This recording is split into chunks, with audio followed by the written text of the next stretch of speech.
Yeah, we're live. Hi, everyone. This is Nicolas Cary. He's the co-founder and president of blockchain.com. He's going to be speaking on crypto 2020 and beyond. Hi, Nick. The stage is yours. Thank you very much. Okay, I'm very grateful for everyone's time this Saturday and this afternoon. One thing many people don't know is almost 20 years ago, I actually started my career in India. I worked for a school where I taught creative writing and computer science outside of Bengaluru on the border between Karnataka and Tamil Nadu. So I wish I could be there in person today, and I hope everyone's staying safe and healthy right now. Obviously, there's a lot of concern in the world today, and it really is important, more important than ever, to be there for one another and for our neighbors. So anyway, my name is Nicolas Cary. I'm the co-founder of blockchain.com, the founding commissioner for the Blockchain Commission of Sustainable Development. We do some work with United Nations, and I also authored The Future is Decentralized. So today, I'm going to spend a little time talking about why crypto still matters and is probably more relevant in this moment than at any point in time, and make this strong case for why I expect the next decade to be well dominated by the use of digital currencies and digital assets. So for those of you that don't know blockchain.com, I'll only spend a few minutes talking about the company because really I want to go into my presentation. But we're the world's most widely used and most popular cryptocurrency wallet. So we have almost 50 million people that have signed up for a blockchain.com wallet. It's completely free. You can download one from the App Store for iOS and from Android. And we also have a web wallet that's very popular. The last quarter was actually the most successful quarter in the company's history. We added almost 2.5 million users. We successfully concluded our second airdrop, giving away stacks, which is a new type of cryptocurrency, to over 300,000 users. We've rolled out improvements on all of our platforms, making it easier for people to get their first crypto. So if you haven't checked it out in a while, we'd love to have you come visit. We also have the world's fastest cryptocurrency exchange. The blockchain.com exchange has really deep liquidity. We've got a bunch of market makers on there. So if you're a professional day trader, we'd love it if you come and visit us, and we'd like to earn your business. And if you're kind of new to crypto, you can still visit blockchain.com and study some of the charts and analysis that we provide to make it easier for people to see what's happening across the open network. And so we've got information about market signals, total transaction volume, the hash rate, and more. So it's a great place to get started. Blockchain.com also runs a small venture fund. So if you're a startup company that's building stuff in the cryptocurrency space, please get in touch with us. We're actively making investments. And we also have a lending operation that we can offer as well. So cryptocurrency wallets, trading, professional exchange, the lending, and the venture fund are all components of what we offer at blockchain.com. So anyway, without further ado, I'm going to continue into our presentation today. For those of you that don't know, this is the symbol for the Sustainable Development Goals, which was basically a coordinated effort across the countries around the world to study what were the big challenges that we face. And without a doubt, there are many in the world today. But through coordination, especially with the brightest minds around the world, we can start to tackle some of these things. Now, I've picked 3 of the Sustainable Development Goals to concentrate on today because I think they're intertwined and particularly relevant to the moment. So the first one is the incredible challenge of solving and working toward reducing the amount of economic inequality. And if we could update this chart, we would probably see an incredible increase in inequality just in the last 6 weeks. We're going to talk a little bit about the policy response to the pandemic and global health crisis, which is particularly concerning, I think, because it will likely exacerbate income inequality around the world. The second one, it's obviously a big one, is climate change. Many people don't know, but the largest researcher of climate change in the world is actually the United States Defense Department. They spend a fortune studying what happens because climate change causes mobility of people. And when you have large amounts of people moving around, you can often find various degrees of conflict. And so climate change continues to be an incredibly important topic for us to study. And the last one, to me, is very, very personally interesting, is the future of work. You look across the way we're doing this conference today, and instead of being together, we're often in our homes in the offices that we've created in personal space. And I really think that the way we work will fundamentally change. A lot of us that work in software are used to doing conference calls over video chat. This is not the case for the majority of the economy, but over the next decade, this type of coordination, this type of communication, this type of work is going to be increasingly important. So lots of different things to discuss.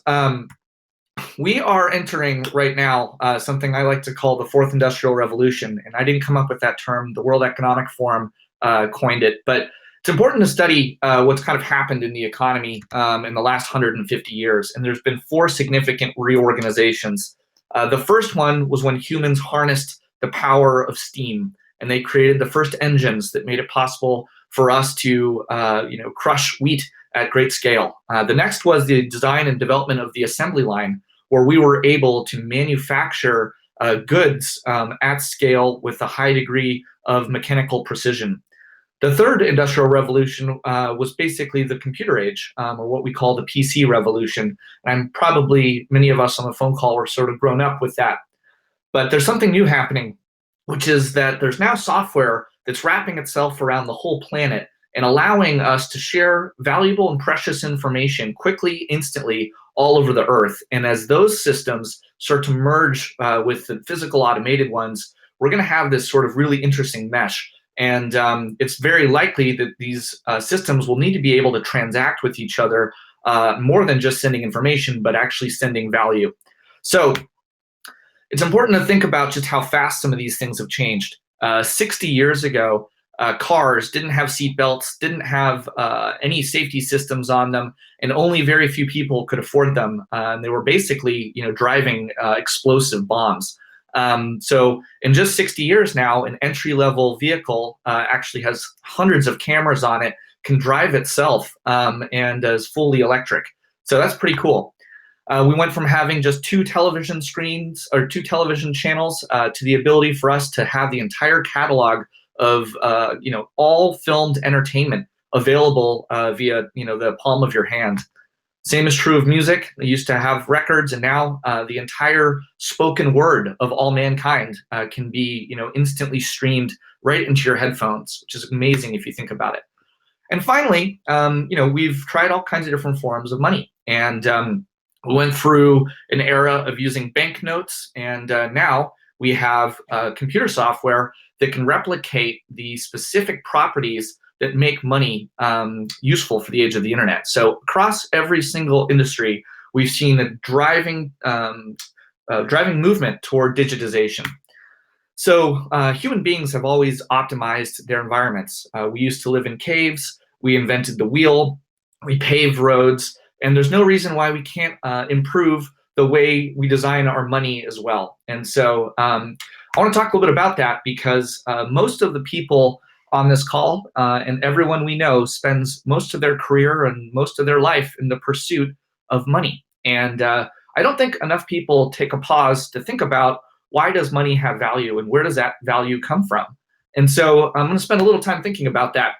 On this slide here, you'll see a pack of Camel cigarettes, some feathers, a coin, and then some stones. And does anyone have a guess as to which one of these is not money?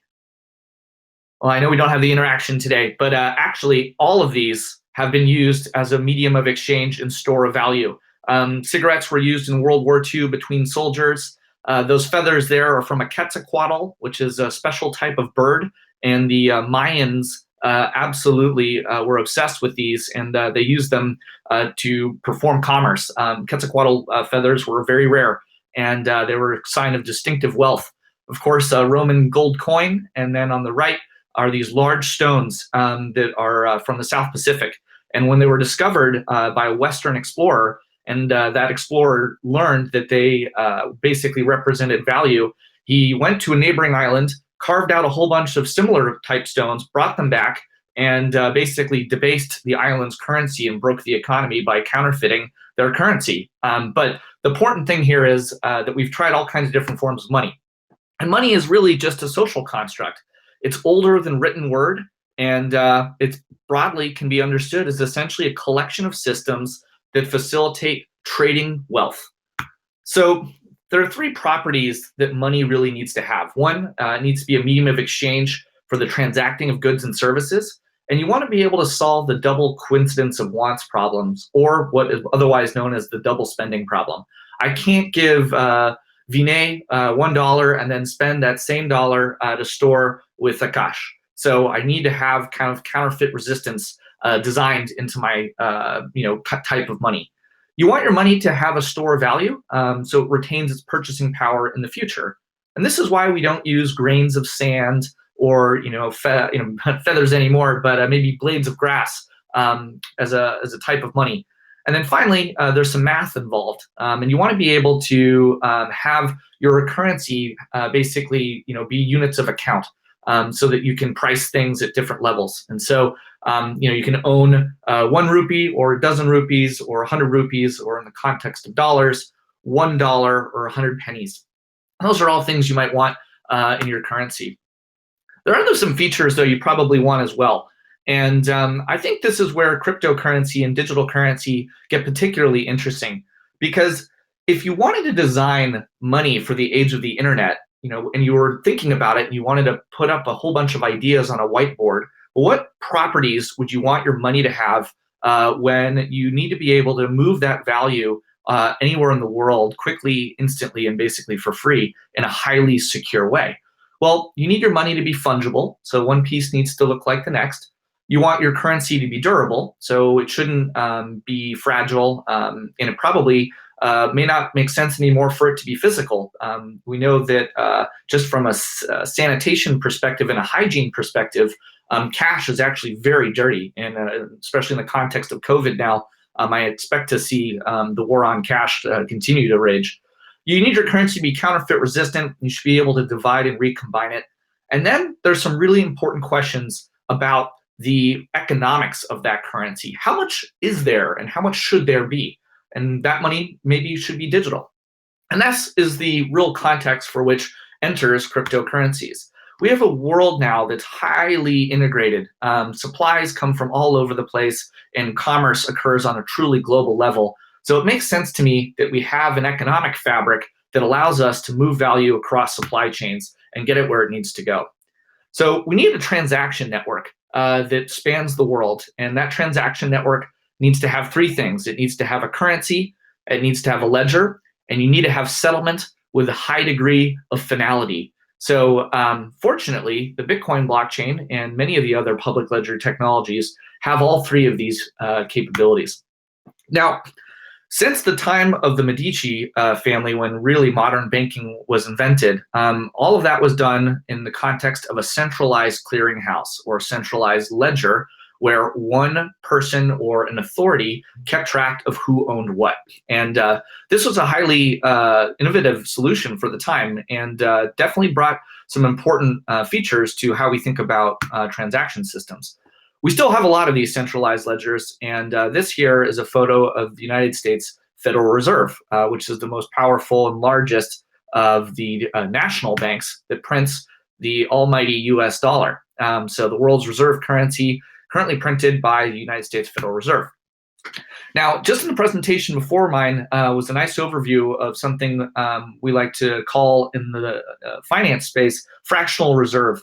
But it's important to understand this because of the consequences of what this type of currency design creates. And so I want to talk a little bit about it. The Federal Reserve basically decides how much money to invent, and then it hands it off to a bank. And that bank is required by law. In the United States, Congress decides this, how much of it needs to be held in reserve.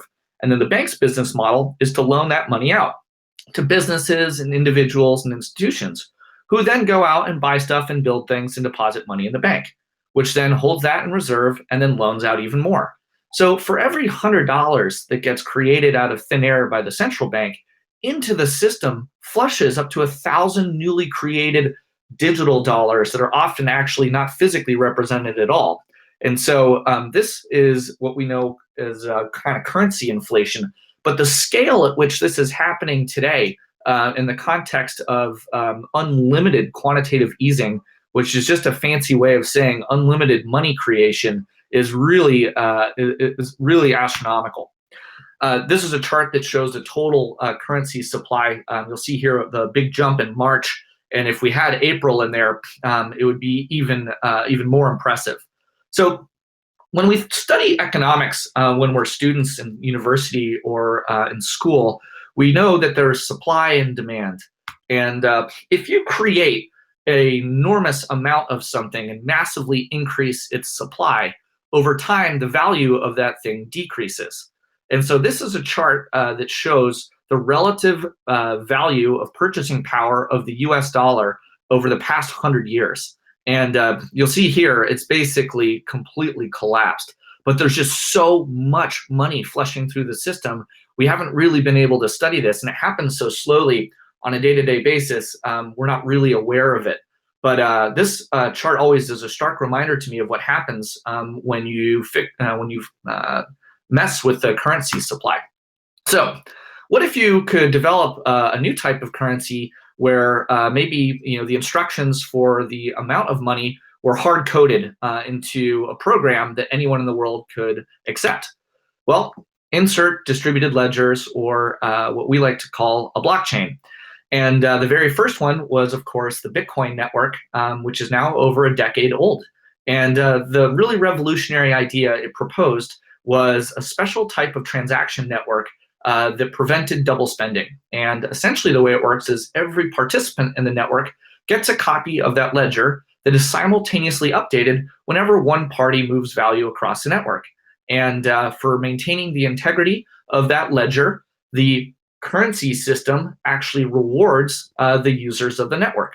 And so that is what we call Bitcoin mining. But the best way to think of it is basically, if you are a node on the network, you are the bank. You are your own bank. And what's really neat about this system is that it enables anyone in the world to participate in a completely non-coercive way in an economic system that allows you to transact with anybody else instantly, basically for free.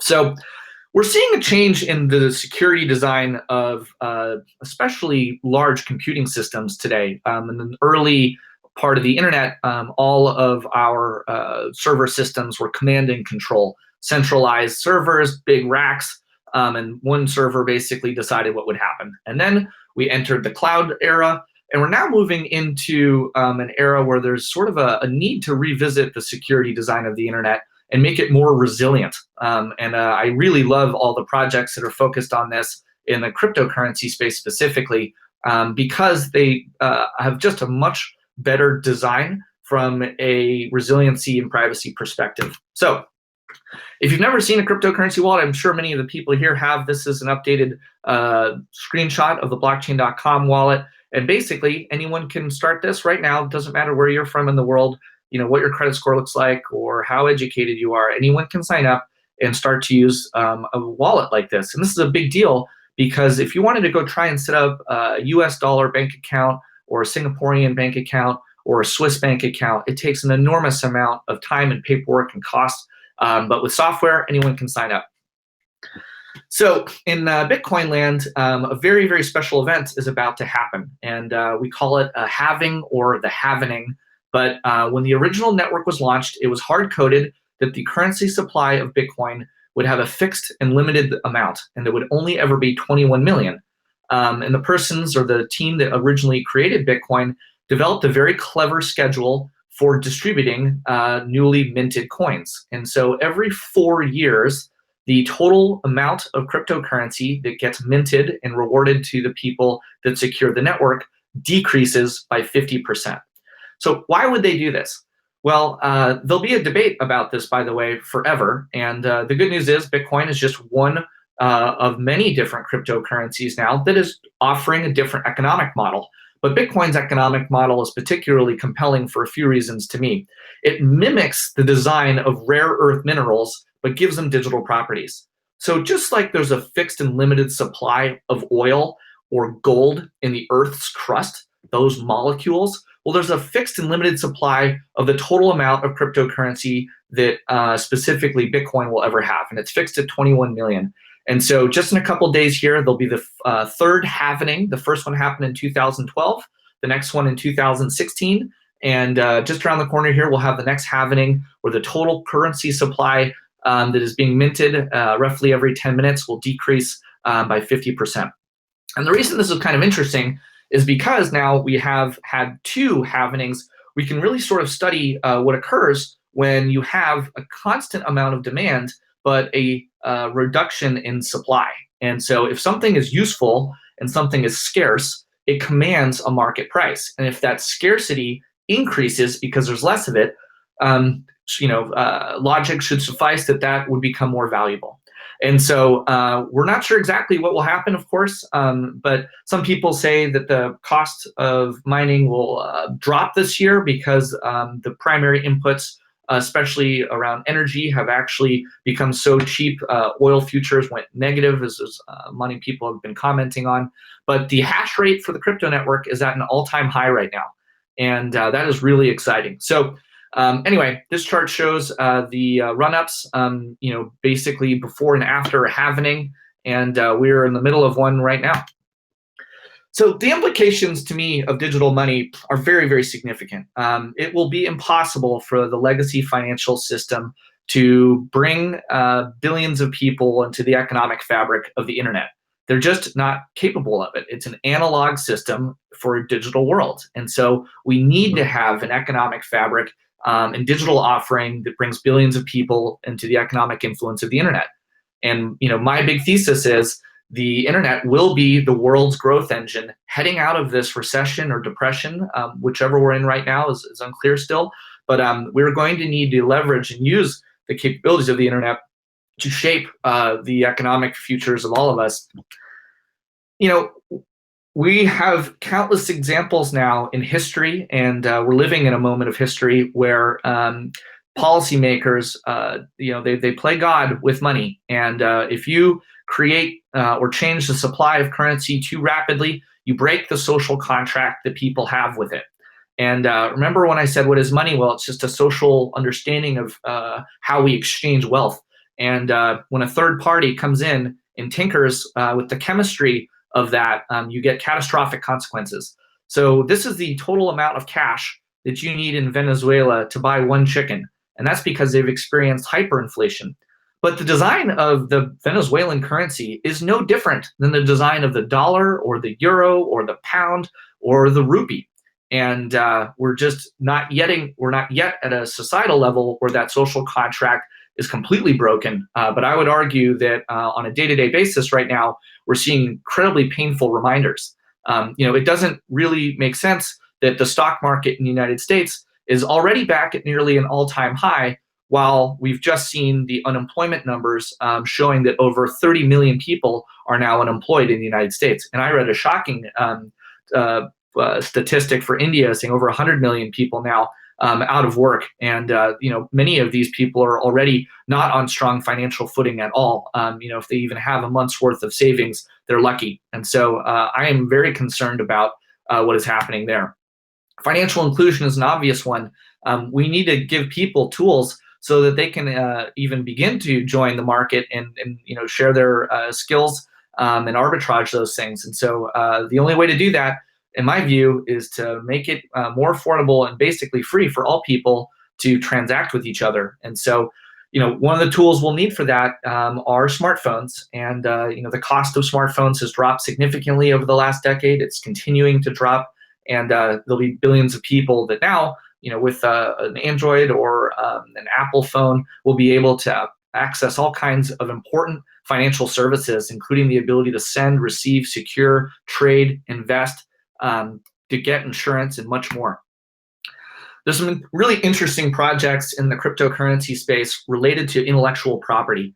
If we think about the entertainment industry, music, or people that write novels or stories, or musicians, today there's a lot of third parties involved in basically producing music or a movie. But wouldn't it be interesting if the next Miley Cyrus or next very famous artist tokenized their future catalog of music and actually offered it to their community of supporters and listeners, and every time one of their songs was streamed, some newly minted coins went out to the artist from the community or something like that. So there are really interesting new models that are being developed, and several of them are particularly compelling, and I think we'll see some really interesting stuff happen over the next 10 years. So my view is that the next Spotify will look very, very different than the one that exists today, actually. So the way we listen to music will still be digital, but the reward mechanisms for how artists are compensated could be fundamentally changed to really reward the artist for the creative work they do.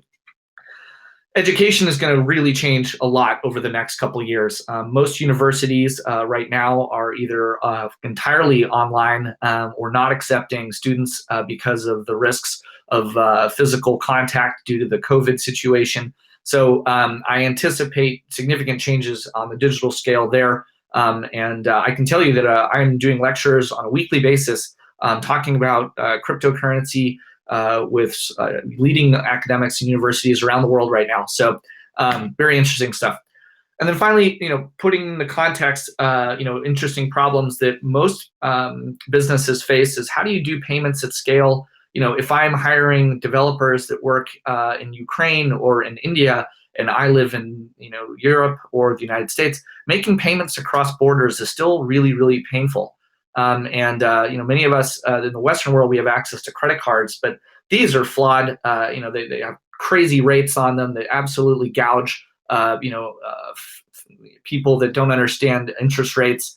There's a lot of risk associated with using those over the internet, which is why you keep seeing these big breaches, of people's personal information. So lots of things to think about. I didn't come here to really talk too much about the company, but really just share my views on where we are right now and make the case again strongly that in this moment we need digital currency more than ever. Transparent currency supplies where we understand the math behind the system to give it trust. And we're seeing a significant issue in the world today, a lack of leadership and a lack of trust in our institutions, and rightly so. We should be suspicious of these things because I see in the math that we're the economic consequences of unlimited money creation are severe, and so we're at the beginning of this right now. I just want everyone to be aware of some of the historic analogies. We can look back and we've seen what's happened in the past when central banks tinker with the currency supply too significantly. And so anyway, I'll pause there. We've got just about a minute before the next presentation, and maybe there's some questions that have come in, and happy to answer questions on anything, and appreciate the time. And I wish we could all be together, but not this day. So just as soon as I can come back to India, I will come. It's one of my favorite places in the world. So thank you very much for the invitation tonight. Thank you. Thanks a lot, Nick. Thank you for. Can you please close the screen share, please? And if Sure. you could send me, is it okay if attendees get the presentation later on? I'll try and send that off to you. Okay, thank you. So just one question's coming. It says, what are the banks and regulators waiting for? Why are they not getting there? Yeah, it's a good question.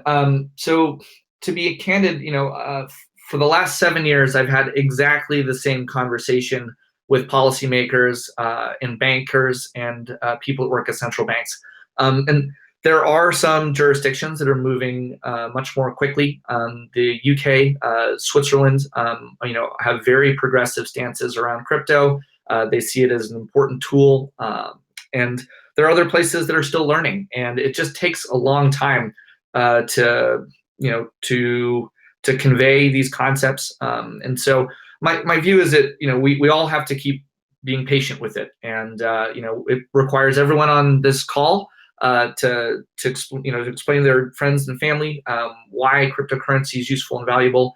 And ultimately, if you want 1 billion people to be using cryptocurrency, here's how we do it. Right now, the conservative estimates of total adoption worldwide are roughly 50 million people that have access and use cryptocurrency on a regular basis. So if all 50 million of those people invite 5 of their friends this year and send them just a little tiny bit of crypto and just say, hold on to it, watch what happens, and then a year from now, all of those people send 5 more friends a little bit of crypto, then in exactly 1 year, we'll have 1 billion people using cryptocurrency, and we'll build the new social construct that's necessary And really, it's all just about trust building. And we can design it on an open ledger system where the maths are completely transparent. We understand the currency supply, and we have a better way, in my view, of transacting with one another. So basically, it's about having a lot of integrity, explaining things one at a time to people,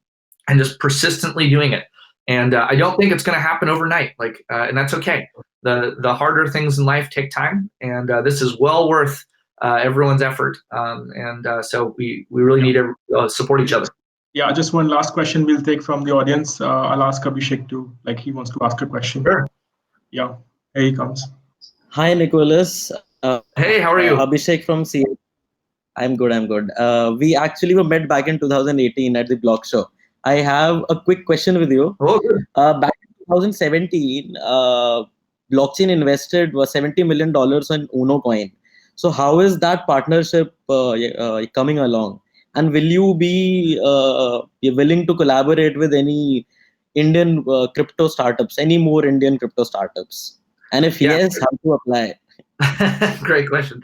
So we spent a couple of weeks in India back in 2017. India is still one of our top 5 markets globally, so very important to us.